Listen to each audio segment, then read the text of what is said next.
El sol de Sinaloa caía a plomo, una masa incandescente que blanqueaba el cielo y convertía el aire en una sopa densa y pesada. Abajo, los campos se extendían como un tapiz infinito de verde esmeralda, un mosaico de riqueza agrícola, regado con el sudor de miles y la sangre de unos cuantos. Y sobre todo ello, a no más de 10 metros del suelo, volaba Javier Morales. Dentro de la cabina de la Valiente, su fiel Piper PA-25 Pawnee, el mundo se reducía al rugido ensordecedor del motor Lycoming, al olor agridulce de los pesticidas que se filtraba por cada rendija y al baile hipnótico de la tierra que se deslizaba bajo sus alas. Llevaba más de 20 años en esa danza solitaria, un espectro anónimo que peinaba los cultivos, conociendo cada cañón, cada corriente de aire y cada capricho del terreno como la cartografía de sus propias manos cansadas y agrietadas. Al terminar la jornada, el aterrizaje era un ritual de regreso a la realidad aplastante. El silencio que seguía al apagado del motor era siempre más ruidoso que el estruendo previo, un vacío que se llenaba al instante con el peso de sus pensamientos. Javier descendía de la cabina, un hombre de 45 años que aparentaba 10 más, con el overol manchado y la piel curtida por 1000 soles. Era un hombre invisible, una pieza funcional en el engranaje de la agroindustria, respetado en el aire por su pericia, pero completamente subestimado en tierra. Su vida era una línea recta y monótona, trazada entre el campo de aterrizaje y su modesta casa en las afueras de Culiacán, una rutina de trabajo asfixiante y deudas que crecían como la mala hierba que él mismo combatía desde el cielo, siempre amenazando con ahogarlo todo. Pero toda esa carga se desvanecía y se transformaba en una angustia mucho más afilada en cuanto cruzaba el umbral de su casa. Allí estaba Sofía, su hija de 8 años, su única hija, postrada en un sillón adaptado, con una sonrisa frágil que era a la vez su motor y su tormento. La atrofia muscular espinal era un nombre clínico y frío para la bestia que devoraba lentamente los músculos de su pequeña, un ladrón silencioso que le robaba cada día un poco de movimiento, un poco de fuerza. Javier se sentaba a su lado, le leía cuentos de mundos lejanos y héroes invencibles, y en cada página sentía el veneno de su propia impotencia.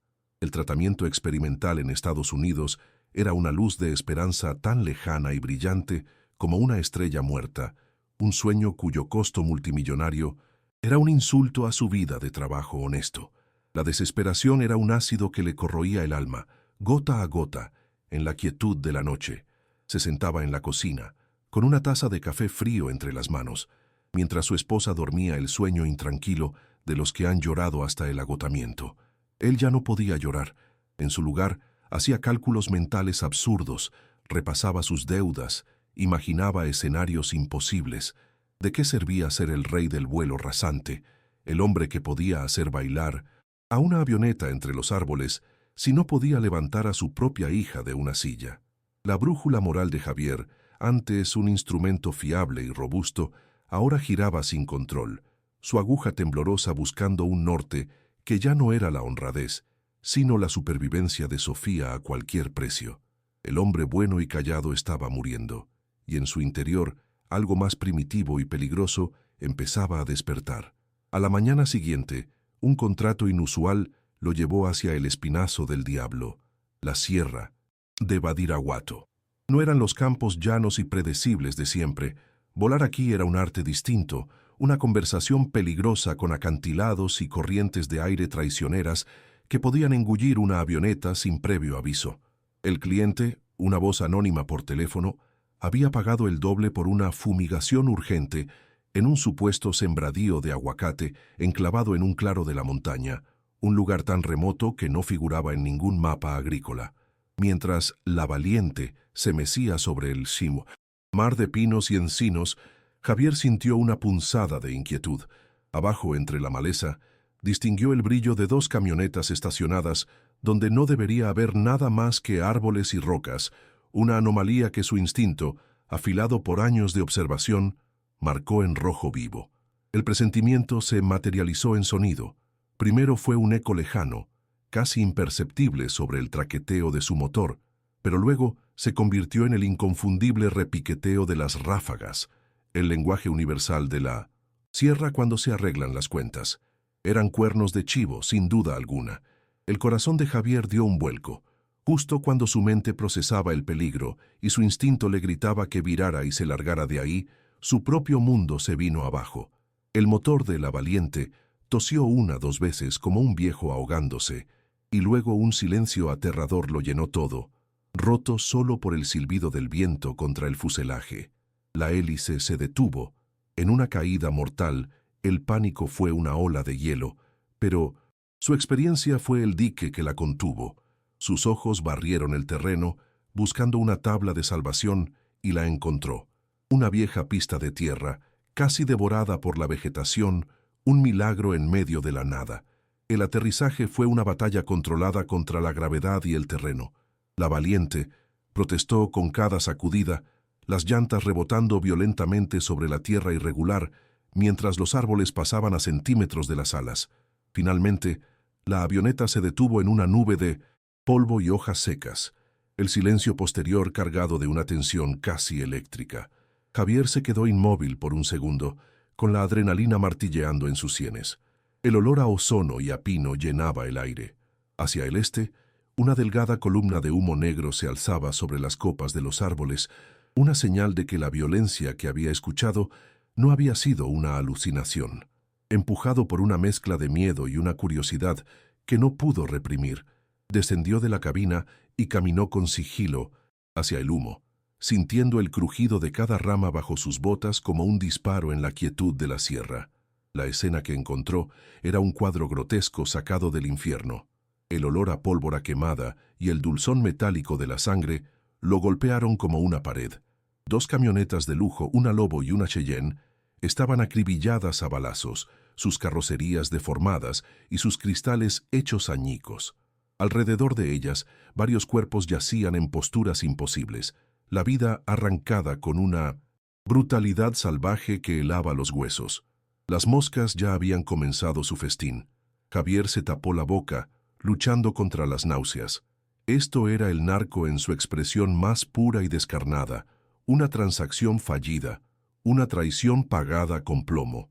Su primer instinto fue retroceder, correr de vuelta a su avioneta y no mirar atrás, desaparecer antes de que quienquiera que hubiera hecho esto regresara a terminar el trabajo. Pero algo lo detuvo. La puerta trasera de la Lobo estaba entreabierta. Un impulso irracional lo llevó a acercarse. Con el corazón en la garganta la empujó. Lo que vio dentro no tenía sentido. No había armas, ni drogas, solo varias maletas de lona, de aspecto pesado y ordinario. Con manos temblorosas, descorrió la cremallera de una de ellas. El interior lo dejó sin aliento. Fajos y fajos de billetes de 500 pesos, perfectamente empaquetados. Abrió otra y otra más.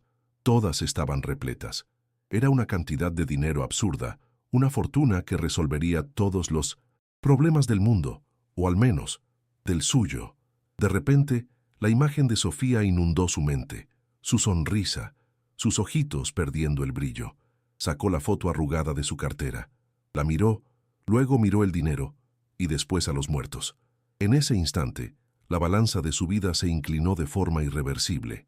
El hombre honrado, el piloto invisible, se hizo a un lado, y un padre desesperado, un ladrón por necesidad, tomó el control, decidido a arrancar a su hija de las garras de la muerte, aunque tuviera que pactar con el mismísimo diablo. El frenesí se apoderó de él, una corriente eléctrica de pánico y propósito que silenció el miedo. No había tiempo para dudar.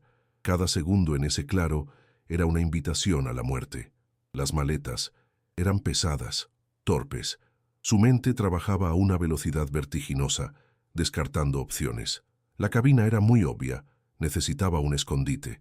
Y entonces lo vio. La tolva, el gran depósito de fibra de vidrio diseñado para contener casi 1 tonelada de pesticida, ahora vacío. Era perfecto. Con una fuerza que no sabía que poseía, comenzó a acarrear las maletas, una por una, desde la camioneta hasta su avioneta. El peso le arrancaba gemidos, el sudor le empapaba el overol y le picaba en los ojos. El silencio de la sierra se había vuelto hostil. Cada crujido de la hojarasca, cada graznido de un pájaro, sonaba como el preludio de una emboscada mortal. Con el tesoro maldito a bordo, el siguiente obstáculo era la propia Valiente. Estaba herida, su corazón de metal silenciado. Javier no era un mecánico de profesión, pero 2 décadas de mantener a flote a su vieja compañera en los rincones más olvidados de Sinaloa le habían enseñado sus secretos más íntimos. Abrió el capó del motor. Sus manos, aunque manchadas y temblorosas, se movieron con la memoria del instinto. Un rápido diagnóstico reveló el problema. Una línea de combustible obstruida. Una falla simple que en el aire se había convertido en una sentencia de muerte. Con las pocas herramientas que llevaba, trabajó con una urgencia febril, sus oídos atentos a cualquier sonido que no fuera el de su propia respiración agitada y el metálico sonido de la llave inglesa. Sentía la mirada de los muertos sobre su nuca, fantasmas que le recordaban el precio de su audacia. La reparación fue un remiendo, una promesa frágil sostenida por la desesperación. Subió a la cabina, el olor a químico de la tolva ahora mezclado con el aroma del dinero y el miedo. El despegue sería aún más peligroso que el aterrizaje forzoso. La pista era corta, el terreno irregular y ahora la avioneta estaba desbalanceada y era mucho más pesada. Recitó las comprobaciones previas al vuelo de memoria, un mantra mecánico para acallar el caos en su cabeza. Susurró el nombre de Sofía, no como una justificación, sino como un rezo desesperado. Giró la llave. El motor tosió, se quejó y finalmente rugió con vida, un estallido de sonido que le pareció tan estruendoso como una explosión, un faro que anunciaba su ubicación a kilómetros a la redonda. Sin perder un instante, empujó el acelerador a fondo, y la Valiente se lanzó a una carrera suicida por la pista improvisada. La avioneta se sacudía y vibraba, protestando por el abuso. Las llantas golpeaban cada bache, amenazando con hacerla volcar o partirse en dos. Por un instante eterno, pareció que no lo lograría, que la tierra no la soltaría de su abrazo mortal. Los árboles al final de la pista se agigantaban, una pared verde dispuesta a devorarlo. Pero entonces, justo en el último segundo, sintió esa ligereza mágica, esa transición gloriosa cuando las ruedas se despegaron del suelo. Estaba en el aire. Inclinó la avioneta bruscamente, pegándose al contorno de la cañada para volar bajo el radar de la vista. Al ganar altura, echó una última mirada atrás. El claro era una pequeña cicatriz en la inmensidad de la sierra. Un escenario macabro que había reescrito su destino para siempre. Ya no era Javier Morales, piloto fumigador. Era un fugitivo. Y mientras el sol teñía de naranja las cumbres, voló hacia un horizonte incierto, con la salvación de su hija y una condena de muerte viajando en la barriga de su valiente y vieja aeronave. Una vez en el aire, la euforia inicial de la huida se disolvió rápidamente en un pánico helado y lúcido. ¿Y ahora qué? No tenía un plan, solo un instinto de supervivencia que le gritaba que se mantuviera pegado al suelo. Su único capital era su conocimiento enciclopédico de aquella geografía salvaje. Se sumergió en el laberinto de cañones de la Sierra Madre Occidental, una red de venas de piedra por la que voló con una precisión suicida. La Valiente se convirtió en un insecto de metal, un susurro que rozaba las paredes de roca y saltaba sobre las crestas de los cerros para evitar cualquier posible detección visual o por radar. Su destino era una reliquia de su memoria, una pista de aterrizaje abandonada en los confines de Durango, un lugar que usaba en su juventud para viajes temerarios. Era una apuesta, desesperada, un salto de fe hacia un pasado que esperaba, le ofreciera un refugio temporal en el presente. Mientras Javier luchaba contra el viento y el terreno, la noticia de la masacre viajaba a través de la red invisible que conectaba la sierra. En una hacienda amurallada, cuya opulencia era una cicatriz en la pobreza del paisaje, un hombre conocido solo como el sicario recibió la llamada. No era el típico narco de gatillo fácil y bravuconadas. Era un estratega, un hombre metódico y brutal que dirigía su facción, los halcones de la sierra, con la precisión de un director de orquesta y la crueldad de un inquisidor. Escuchó el informe de la traición, de sus hombres muertos y del dinero desaparecido, sin alterar el ritmo de su respiración. La rabia era una emoción para los débiles. Lo que él sintió fue un frío glacial, la ofensa de un sistema perfecto que había sido violado.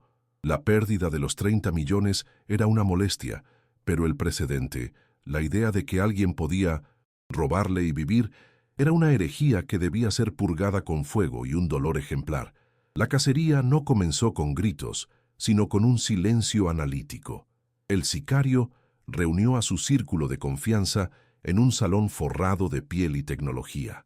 Sobre una mesa de caoba, desplegó mapas digitales y abrió canales de comunicación encriptada.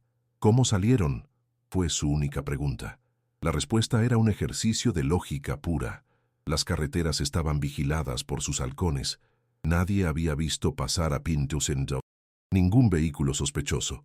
Huir a pie por la sierra con esa cantidad de dinero era imposible. Solo quedaba una vía: el aire. De inmediato, uno de sus hombres recordó el informe rutinario de la mañana. Un piloto fumigador local había sido contratado para un trabajo en esa misma zona. Una pieza insignificante que de repente se convertía en el centro de todo el rompecabezas. No necesitaban un nombre, aún no. Solo necesitaban el tipo de avión. Y con eso, la red de informantes en cada rancho y pueblo de la sierra se activó con una nueva directiva: busquen una avioneta fumigadora. Al caer la noche, exhausto y con los nervios destrozados, Javier aterrizó la Valiente en la pista abandonada de Durango. El avión rebotó sobre el asfalto agrietado y cubierto de maleza, pero se mantuvo de una pieza. Cuando el motor se detuvo, el silencio que lo envolvió era diferente al del claro de la masacre. Este era un silencio de soledad, de aislamiento, que por primera vez en horas se sintió como un respiro, un santuario. Había sobrevivido al primer día. Abrió la tolva y la luz de la luna iluminó el contorno de las maletas. El olor del dinero, un aroma a papel viejo y tinta, llenó la cabina. Por un momento, el miedo se retiró y dejó espacio para la cruda realidad de lo que había hecho. No era solo un robo, era un acto de guerra. Pero al pensar en Sofía, en la posibilidad real de salvarla, supo que volvería a declararle la guerra al infierno mismo si fuera necesario. La orden de El Sicario se esparció por la sierra como un virus, una susurrante promesa de una recompensa exorbitante por la cabeza de un piloto anónimo. Su red de halcones no estaba compuesta solo por criminales. Incluía a campesinos, cantineros, despachadores de gasolina, gente común cuyas lealtades podían comprarse con dinero o con miedo. Y no tardó en dar frutos. Al mediodía llegó la llamada que lo cambió todo. Un viejo ranchero de las estribaciones de Durango, con una voz rasposa por el sol y el cigarro, reportó haber visto una avioneta fumigadora volando de forma errática y peligrosamente baja la tarde anterior, justo antes del anochecer, en dirección oeste. Para la mayoría, sería un detalle insignificante. Para el mapa mental de El Sicario, fue como encender un reflector en la oscuridad. El área de búsqueda, antes una inmensidad inabarcable, se redujo a un corredor específico. La jaula invisible alrededor de Javier se había encogido drásticamente. Mientras tanto, en la pista abandonada, el breve alivio de Javier se evaporó con la primera luz del alba. Se había despertado tras una noche de sueño intermitente y sobresaltado, con la intención de volar hacia el norte, de seguir desapareciendo en la inmensidad del país. Pero una inspección de rutina a la Valiente reveló un desastre. Su reparación improvisada en la línea de combustible no había soportado la tensión del vuelo. Un goteo lento pero constante de gasolina había formado una mancha oscura y de olor penetrante sobre la tierra seca. Hizo un cálculo rápido y el resultado le heló la sangre en las venas. No tenía suficiente combustible para llegar al siguiente punto seguro que había marcado en su mente. Estaba varado. Su santuario se había convertido de la noche a la mañana en una trampa mortal, una isla en medio de un mar de depredadores que se acercaban. El pánico fue una ola que amenazó con ahogarlo, pero la imagen de Sofía fue su salvavidas, obligándolo a pensar con una claridad desesperada. Tenía que buscar ayuda, pero ¿en quién confiar en un mundo donde la lealtad se cotizaba a la baja? Su mente febril repasó los rostros de su pasado, descartando uno tras otro hasta que se detuvo en un recuerdo polvoriento. Miguel, un mecánico genial y cascarrabias que vivía en un pueblo perdido a unos 30 kilómetros de allí. Hacía una década, Javier había desafiado una tormenta para volar a la esposa de Miguel, gravemente enferma, hasta el hospital en Culiacán. Un acto que Miguel juró jamás olvidar. Era un riesgo monumental, una petición que podría sentenciar a su amigo, pero era su única opción. Tras camuflar la avioneta con ramas y tierra, Javier, un fantasma con el rostro cubierto de mugre y angustia, empezó a caminar bajo el sol abrasador. Llegó al taller de Miguel al atardecer, un esqueleto andante cubierto de polvo. El reencuentro fue un choque de emociones. Miguel, un hombre cuya biografía estaba escrita en la grasa y las cicatrices de sus manos, lo reconoció al instante. En su rostro se mezcló la alegría de ver a un viejo amigo con un terror profundo y visceral. Las noticias, o más bien los rumores, ya habían llegado a ese rincón olvidado. Una cacería humana, una fortuna robada, la furia de los halcones. Javier, con la voz rota por el cansancio y la sed, le contó una versión editada de la verdad, enfocándose en la persecución y no en el origen del dinero. Miguel lo escuchó en silencio, su mirada viajando de los ojos desesperados de Javier a una vieja foto de su difunta esposa colgada en la pared. La deuda era sagrada. «Te ayudaré», dijo al fin, pero su voz temblaba. Y fue en el pavor de los ojos de su amigo donde Javier comprendió la verdadera magnitud de su enemigo. No huía de una banda de sicarios, huía de un poder fáctico con un control absoluto sobre la tierra y su gente. Trabajaron al amparo de la noche, una conspiración de dos hombres bajo un manto de estrellas indiferentes. A la luz temblorosa de un quinqué de gas, las manos de Miguel se movían con una pericia que contradecía su temblor. No era solo una fuga de combustible lo que reparaba. Con cada vuelta de tuerca sentía que desmantelaba su propia vida, su seguridad, su anonimato. Mientras trabajaba, le habló a Javier en susurros, pintándole un retrato aterrador de sus perseguidores. «Estos güeyes no son como los de antes, Javi», le dijo sin levantar la vista del motor. «Usan drones térmicos, tienen oídos hasta debajo de las piedras. Nadie se les ha escapado. Nadie». Cada palabra era un clavo en el ataúd de la esperanza de Javier, quien montaba guardia en la penumbra, sobresaltándose con cada sombra, sintiendo cómo el mundo que conocía se encogía hasta convertirse en ese pequeño círculo de luz y miedo. La paranoia de Javier no era infundada. El aire del pueblo estaba enrarecido, cargado de una tensión casi palpable. Las calles, normalmente tranquilas y somnolientas, parecían ahora llenas de ojos vigilantes. Un par de camionetas con vidrios polarizados, desconocidas para los locales, habían pasado por la calle del taller varias veces, a una velocidad insultantemente lenta. Miguel lo confirmó. Hombres forasteros, con botas costosas y miradas vacías, habían estado en la única cantina del pueblo, haciendo preguntas, ofreciendo una cantidad de dinero que podría comprar el silencio o la traición de cualquiera. Ya no era una sospecha. El enemigo no estaba llegando, ya estaba ahí. Eran presencias fantasmales que se movían en la periferia, observando, esperando. La trampa no se estaba cerrando sobre Javier. Él y Miguel ya estaban atrapados dentro de ella, trabajando frenéticamente contra un reloj que solo los cazadores podían ver. La situación de Javier era límite. Atrapado en un pueblo que se había convertido en una pecera, con depredadores rodeándolo, cada minuto que pasaba era un paso más hacia una captura segura.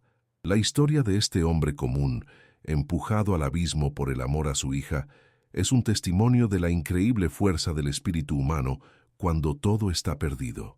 Si esta crónica de supervivencia y desesperación te tiene al borde de tu asiento, te invitamos a que te suscribas ahora mismo a nuestro canal para que no te pierdas ni un solo detalle del impactante desenlace.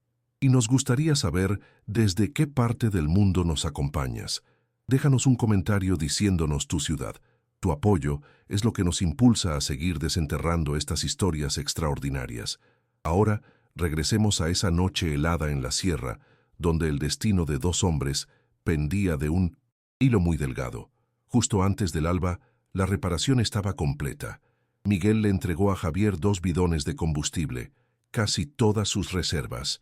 No hubo un abrazo, solo una mirada cargada de un miedo y una gratitud que las palabras no podían expresar.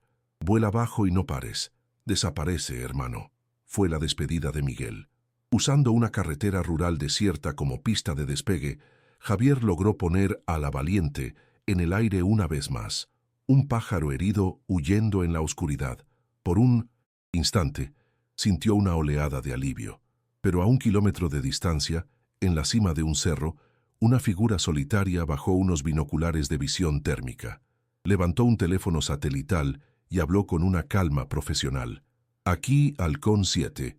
El objetivo está en el aire. Repito, la paloma ha despegado, rumbo norte. La ayuda de Miguel no había sido una salvación.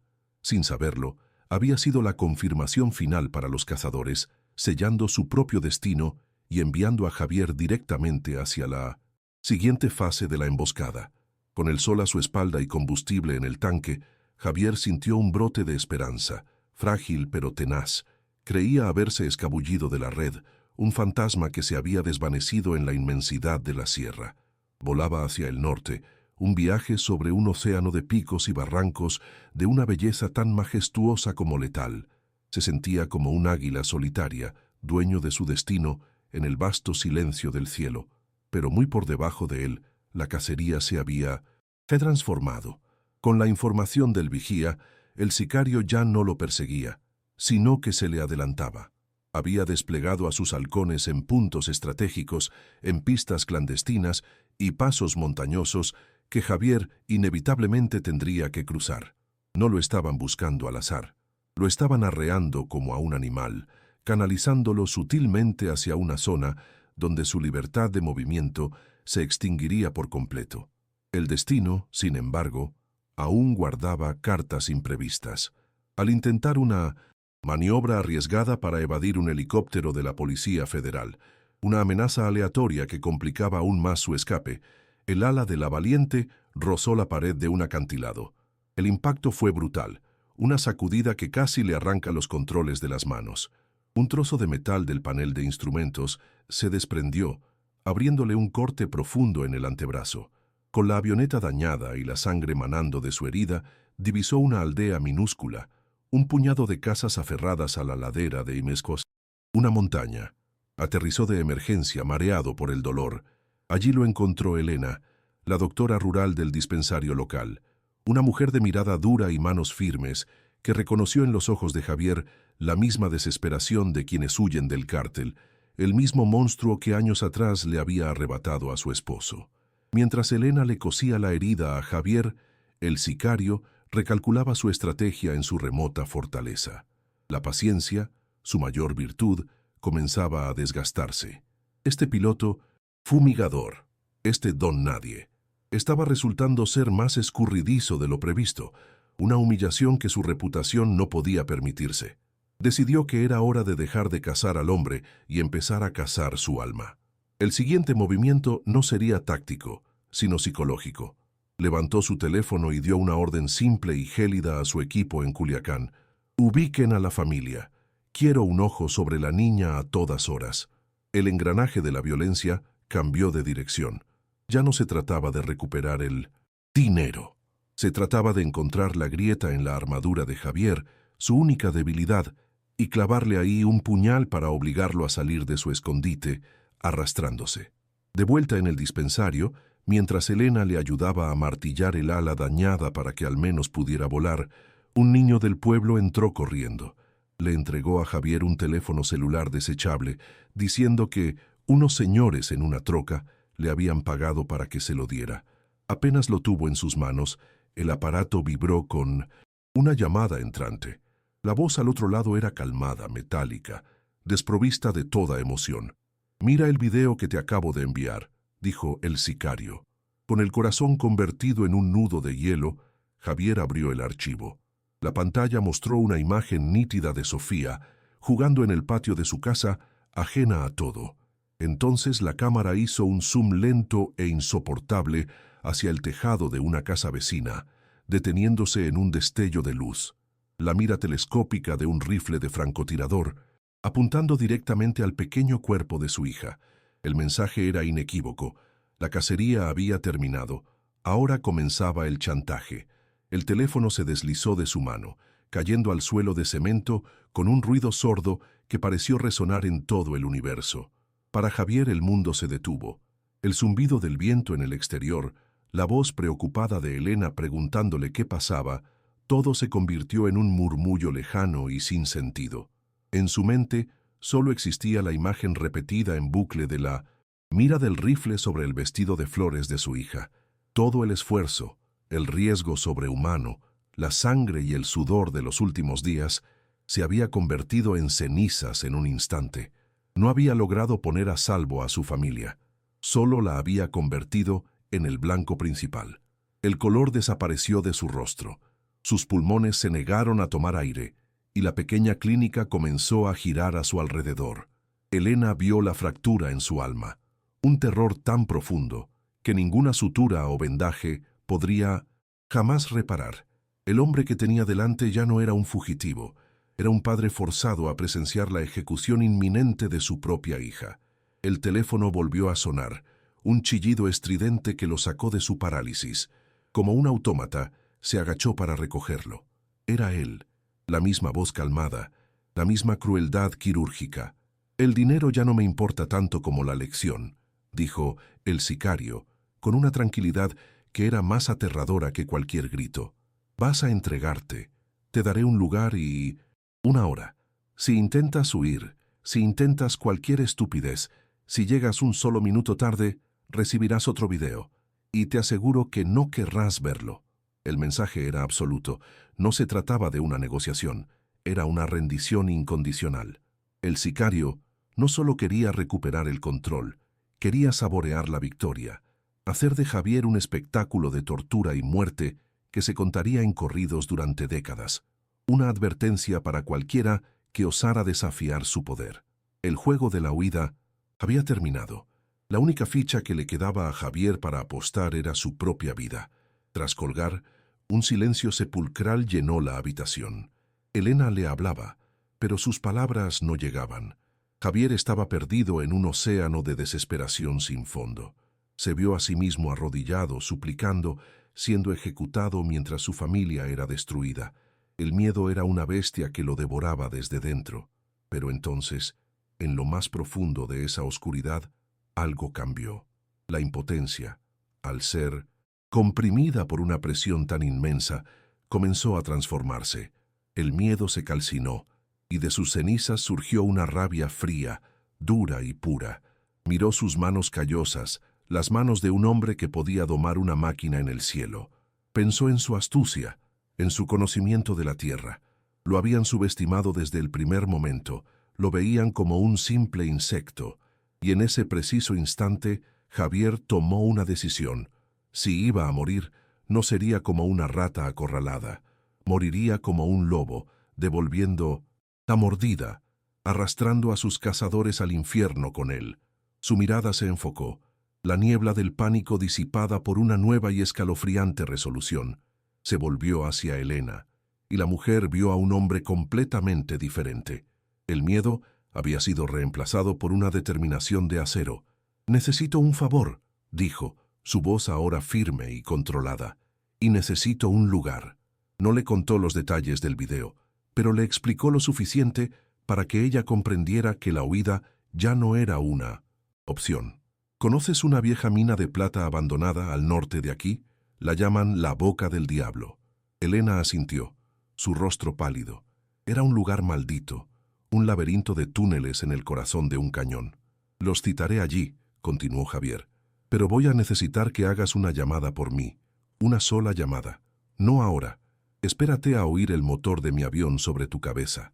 Cuando me escuches partir, hazla». Ya no estaba planeando un escape. Estaba diseñando el escenario para su confrontación final. El último vuelo de la valiente no fue una huida, sino una procesión fúnebre hacia el campo de batalla. Javier pilotaba con una calma que nunca antes había conocido, una serenidad que nacía de la aceptación de su propio final. Cada movimiento de los controles era preciso, deliberado.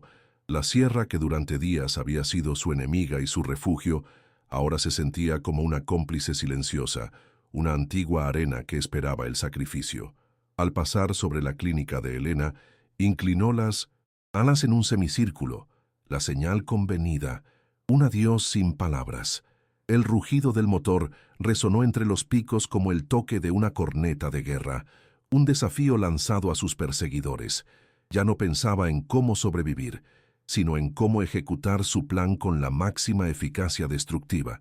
Estaba en paz con su destino, enfocado únicamente en la sinfonía de fuego que estaba a punto de componer.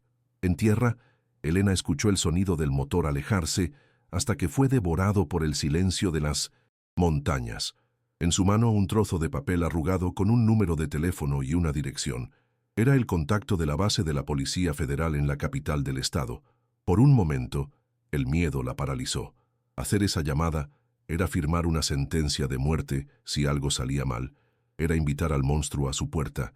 Pero entonces recordó el rostro devastado de Javier y la silenciosa plaga que el cártel representaba para su gente. Una enfermedad mucho peor que cualquiera que ella pudiera tratar. Convino. Un pulso tembloroso, pero una voz firme, marcó el número. Se identificó como una informante anónima y reportó una inminente entrega de cuentas de alto nivel de los halcones en la mina abandonada conocida como la Boca del Diablo. Dio los detalles justos para ser creíble, y antes de que pudieran hacerle preguntas colgó, rompiendo el chip del teléfono. Su parte en la guerra había terminado. Javier aterrizó en la precaria pista de la Boca del Diablo, una cicatriz de tierra en la falda de una montaña que parecía una calavera de piedra. La entrada de la mina era una cuenca oscura que prometía olvido. Sin perder un segundo, comenzó su metódica preparación. Este era su terreno, su elemento. Usando su ingenio de hombre de campo, se puso a trabajar. Sifoneó hasta la última gota de combustible de los tanques de la Valiente y de los bidones que Miguel le había dado. Lo mezcló con los restos del fertilizante a base de nitrato que aún quedaban en la tolva, creando un brebaje infernal, un acelerante de una volatilidad extrema. El hombre que había pasado su vida rociando los campos para dar vida, ahora preparaba una mezcla para repartir la muerte. Su avioneta, su compañera de tantos años, se convertía en su arsenal. Con una paciencia de cazador preparó la trampa. Usó las mangueras del sistema de fumigación para rociar la entrada de la mina, empapando los viejos puntales de madera, el suelo polvoriento y las rocas sueltas con su mezcla explosiva.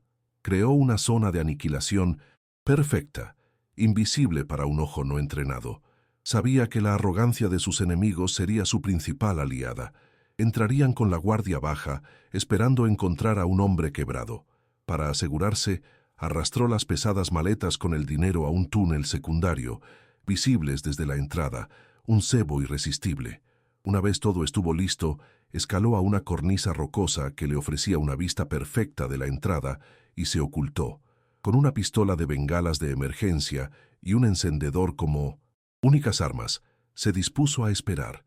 El sol comenzó a bajar, y el piloto fumigador se convirtió en un ángel exterminador, aguardando en la fría quietud de la montaña. El crepúsculo teñía las rocas de un color púrpura y sangriento cuando llegaron. No eran matones en camionetas destartaladas, sino una caravana de todoterrenos negros y blindados que se movían con la arrogancia de un ejército conquistador. De ellos descendieron los halcones, hombres equipados con chalecos tácticos y rifles de 1900 asalto, que se desplegaron para asegurar el perímetro con una eficiencia paramilitar. Del vehículo líder emergió el sicario. Impecablemente vestido, observó la escena con la calma de un depredador que ha acorralado a su presa. Vio la avioneta abandonada, la boca abierta de la mina, y una sonrisa de desdén se dibujó en su rostro. Percibió un leve olor a combustible, pero lo atribuyó a una fuga del viejo avión. Era el escenario perfecto para su triunfo. «Entren», ordenó a sus hombres con un gesto displicente. «Tráiganme al piloto llorón y mi dinero, lo quiero vivo». El equipo de asalto se adentró en la oscuridad de la mina, los haces de sus linternas cortando las tinieblas como sables de luz. Avanzaron con una confianza insultante, sus botas resonando en el silencio cavernoso. «Patrón, aquí está la lana», gritó por radio la voz de uno de ellos al divisar el cebo que Javier había dejado. Esa fue la señal. Desde su nido de piedra en lo alto del acantilado, Javier vio cómo el grueso del grupo se congregaba justo en el epicentro de su trampa. No hubo un segundo de vacilación, ni un temblor en su mano. Apretó el gatillo de la pistola de bengalas. Un cometa rojo silbó en el aire moribundo y se hundió en la entrada de la mina. Por un instante el tiempo se contuvo, y entonces el infierno respondió. Una bola de fuego colosal rugió desde las entrañas de la tierra, una explosión ensordecedora que sacudió la montaña hasta sus cimientos y escupió rocas y hombres por igual. La onda expansiva lanzó a El Sicario por los aires como a un muñeco de trapo, dejándolo aturdido y sordo mientras el caos se desataba a su alrededor. La entrada de la mina, ahora una pira funeraria, se había derrumbado parcialmente, atrapando a muchos de sus hombres dentro y fuera. Gritos de agonía se mezclaban con el crepitar del fuego y el pánico de los supervivientes que disparaban a las sombras. En medio de esa vorágine, Javier descendió de su escondite con el rostro cubierto de hollín y una expresión de furia helada. La metamorfosis estaba completa. Ya no era la presa asustada. Se movía con una agilidad fantasmal entre el humo y las rocas, un ángel vengador en el jardín de la destrucción que él mismo había cultivado, invisible para los ojos desorientados de sus enemigos. La confrontación era inevitable. Cegado por la rabia, el sicario se recuperó. Desenfundó su pistola y se lanzó hacia la entrada en llamas, buscando al autor de su humillación. Chocó directamente con Javier en 1900 un túnel secundario, envuelto en un humo espeso que ahogaba y desorientaba. No fue un duelo de pistoleros, sino una pelea primitiva y brutal. Javier, desarmado, arrojó un puñado de tierra a los ojos de su oponente, esquivando un disparo que astilló la roca junto a su cabeza. El fogonazo iluminó sus rostros por un instante, el del narco, desfigurado por la ira, el del piloto, una máscara de determinación salvaje. Con un grito que liberó días de angustia, Javier se abalanzó sobre él, y los dos hombres cayeron al suelo, rodando en una lucha a muerte en la penumbra. Justo cuando el sicario lograba imponer su fuerza, colocando el cañón de su arma contra la sien de Javier, un sonido ajeno a su batalla cortó el aire. Sirenas. Múltiples sirenas que ascendían a toda velocidad por el cañón.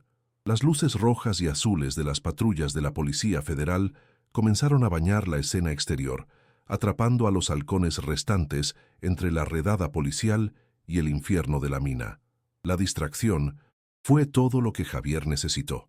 En un último estallido de adrenalina, agarró una roca afilada y golpeó con todas sus fuerzas la mano de El Sicario, haciéndole soltar el arma. Afuera, el tiroteo se generalizó. Dentro, en la confusión y la oscuridad, con el operativo federal asaltando la boca de la mina, Javier y el líder del cártel, ahora desarmado, fueron engullidos por el caos, sus destinos inmediatos suspendidos en el estruendo de la batalla. En el caos absoluto de la redada federal, Javier se volvió invisible una vez más. Mientras el tiroteo arreciaba afuera y los agentes se enfocaban en los sicarios que ofrecían una resistencia desesperada, él no se detuvo a pensar. El instinto, afilado por días de persecución, tomó el control. Se deslizó más profundo en la oscuridad de la mina, alejándose de la batalla. Recordaba viejas historias de mineros sobre la red de túneles, sobre pozos de ventilación que servían como rutas de escape de emergencia. Siguió el flujo del aire viciado hasta que encontró lo que buscaba. Una chimenea vertical y estrecha, una escalada claustrofóbica hacia una lejana mancha de cielo estrellado. Con las últimas fuerzas que le quedaban, trepó por la roca, dejando atrás el fuego, los gritos, el dinero y los restos destrozados de la vida que una vez fue suya. Emergió a la superficie a cientos de metros de la batalla, un espectro renacido de las entrañas de la tierra. La operación policial fue catalogada como un éxito rotundo. Atrapados entre el infierno, desatado por Javier, y la llegada sorpresa de las autoridades, los restos de la célula de los halcones de la sierra fueron aniquilados o capturados. El propio sicario, aturdido y desarmado al salir de la mina en medio del caos, fue detenido sin poder oponer resistencia. Su rostro, antes un símbolo de poder y terror en la región, apareció en los noticieros nacionales, una imagen de humillante derrota. Los informes oficiales hablarían de una brillante operación de inteligencia federal que había desmantelado a una peligrosa facción del cártel. Nunca se mencionó a una avioneta fumigadora ni a su piloto. El gobierno se llevó el crédito, pero en la sierra, donde la verdad tiene más de un dueño, una historia diferente comenzaría a susurrarse. Pero la libertad de Javier y la caída de sus enemigos tuvieron un costo devastador, uno que lo perseguiría por el resto de sus días. Unas semanas después, a través de un mensaje críptico de Elena, le llegó la noticia. El cuerpo de Miguel, el noble, mecánico que le había ofrecido refugio y combustible, fue encontrado en su taller. Una sola bala en la nuca, la firma inconfundible de una represalia del cártel. La noticia fue un golpe sordo en el alma de Javier. Se dio cuenta de que su guerra personal había dejado víctimas colaterales, que la sangre de su amigo era parte del precio para salvar a su hija. Esta muerte cimentó su nueva realidad. Era un fantasma, un hombre cuya presencia traía desgracia. No podía volver atrás, no podía redimirse.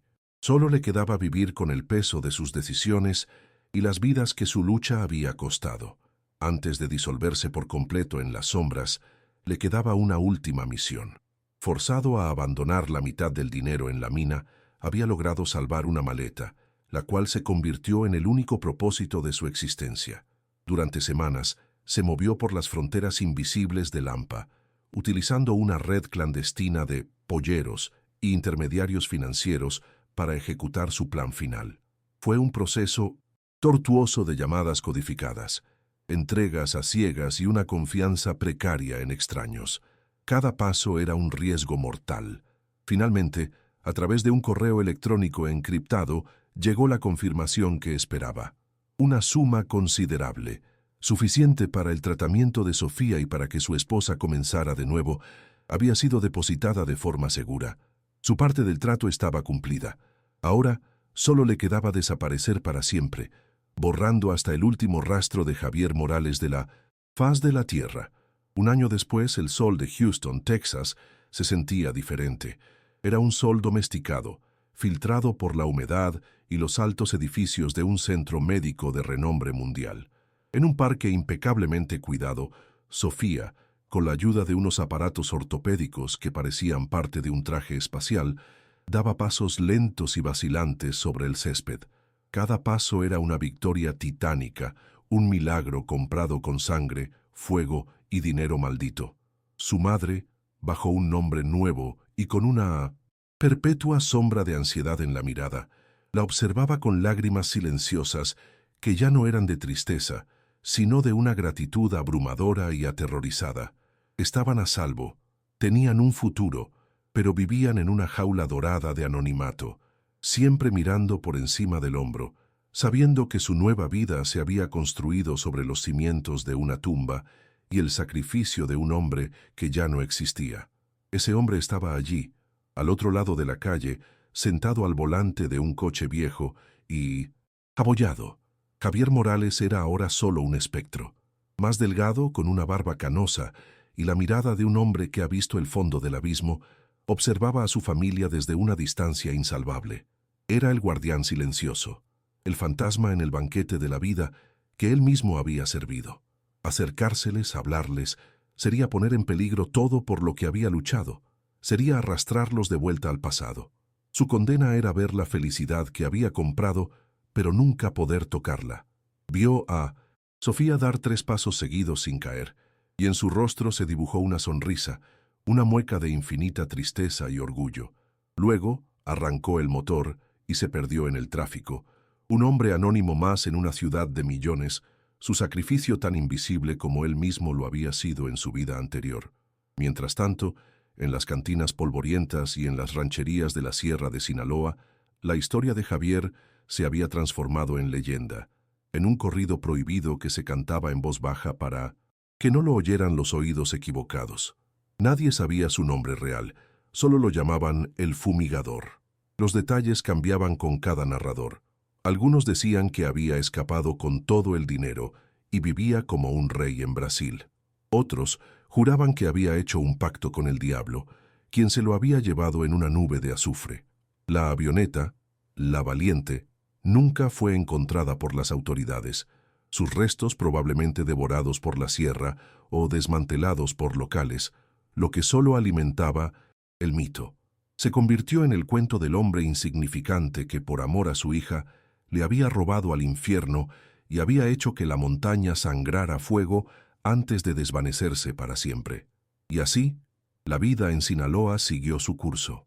El sol siguió cayendo a plomo sobre los campos verdes, y otros hombres tomaron el lugar de El Sicario.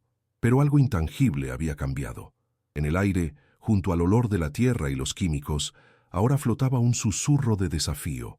Otros pilotos, al volar bajo, sobre los cañones, a veces miraban hacia la cumbre de la boca del diablo y pensaban en la leyenda. La historia del fumigador se convirtió en una advertencia, pero también en un extraño faro de esperanza. El relato de cómo un hombre común y corriente, un hombre invisible para el mundo, se atrevió a enfrentarse a los monstruos, no para obtener poder o riqueza, sino por la fuerza más fundamental de todas. Su nombre se perdió en el tiempo, pero su vuelo, ese desesperado y valiente acto de amor, quedó grabado para siempre en la memoria de la sierra.